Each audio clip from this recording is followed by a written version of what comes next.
on the island, if not the entire South Pacific, and as a result they became very, very popular. On Saipan, the officers' clubs were well stocked with liquor of all kinds, but the enlisted men's clubs served a beverage charitably called near beer. All the men in my father's unit, along with probably every other enlisted man on the island, if not the entire South Pacific, felt they were on death's row. Scuttlebutt, the unofficial rumor mill, was working overtime with stories of the grisly slaughter taking place on Iwo Jima in Okinawa. 1 out of every 3 Marines who died in World War II fell on Iwo Jima during 36 days of ferocious combat. The 82-day battle for Okinawa caused total American casualties of over 72,000. The United States Navy lost 20 ships along with another 157 damaged. With each passing hour, the men on Saipan were closer to their rendezvous with doom on the beaches of Japan, and they really wanted a drink.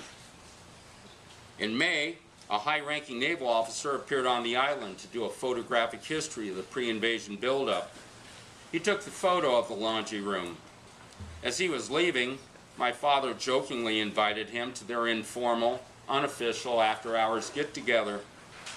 Much to everyone's amazed surprise, he showed up and to sample the jungle juice and to sit around with a bunch of privates and corporals who had never drank socially with any officer, let alone a naval commander.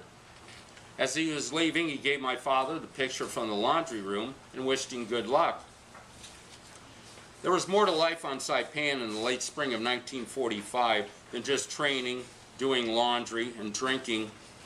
Hundreds of Japanese soldiers remained in the mountains long after the island had been declared secure. They posed a threat, as this newspaper article makes clear. According to my dad, late one spring night, the men in his barracks heard someone going through the garbage cans next to their mess hall. One of them got his rifle and went out to investigate. He found a starving, unarmed Japanese soldier combing through the garbage for something to eat. My father's friend shot him and went back into the barracks to go back to sleep. The Japanese soldier lay there for hours, seriously wounded, crying and moaning, until another American soldier got up, complaining about all the noise and racket, went out and shot him again so he could get to sleep. That, my young friends, is another face of war, one that you'll probably never see in a Hollywood movie. Fast forward to October of 1945. My father, part of the 1st Occupation Forces in Japan, is walking down the Ginza, one of the main streets in Tokyo, when he encounters a naval officer. They recognize each other vaguely, and then they remember Saipan. The officer thanked my dad for his hospitality and gave him those 4 original photographs along with the negatives. He said they were valuable and to take good care of them. 2 of these show the surrender ceremony on the battleship Missouri.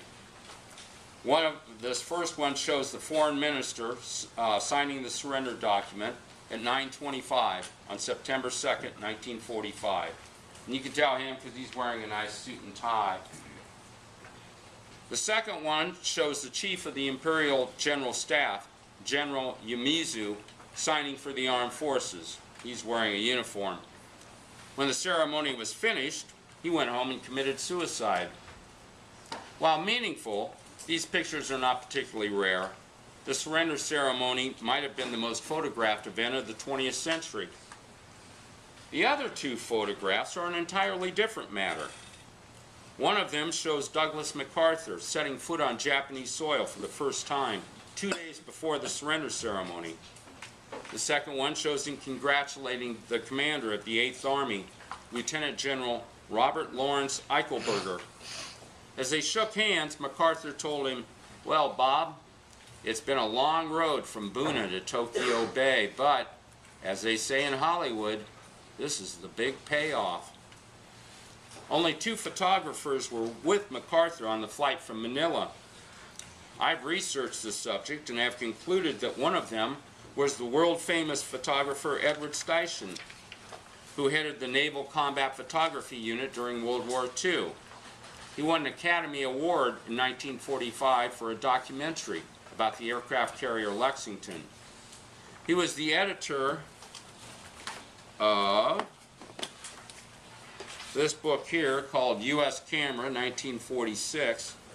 I believe it's every naval veteran of World War II received one of those free from the Department of the Navy. After the war, he went on to edit the book of photography called The Family of Man. I believe it was Naval Commander Edward Steichen who sampled the jungle juice on Saipan with my father and his friends.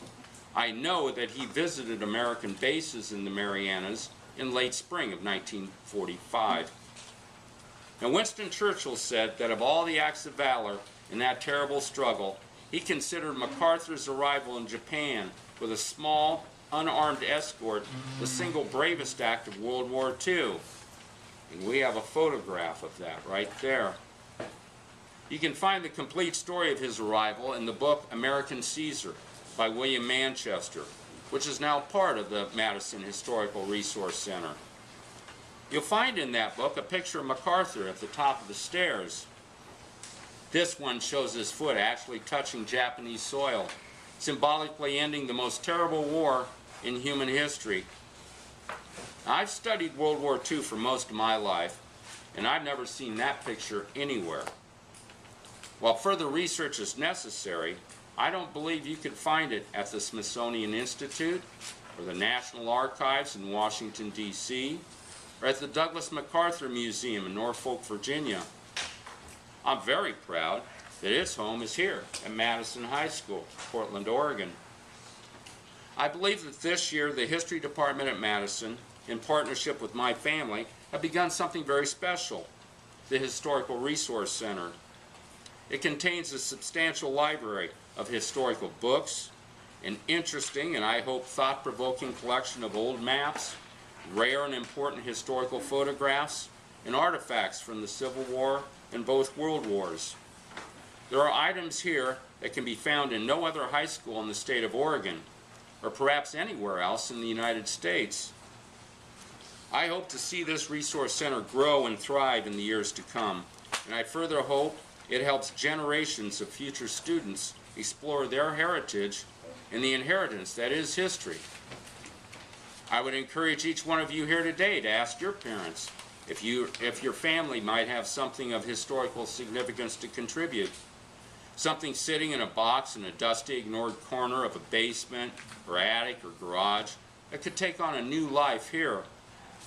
It could be an old uniform, a diary, photos, or letters. History is our story. It's mine. It's yours, and yours, and yours. It does not reside exclusively in books, but in our hearts, our minds, our collective memory. I'd like to take this opportunity to thank John McNulty, who sparked the idea for the Resource Center last October. Without his idea, this would not have happened. If you have any questions now, I'd be happy to try and answer them.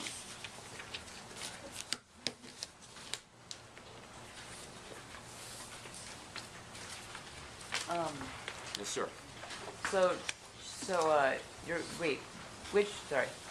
Were there any specific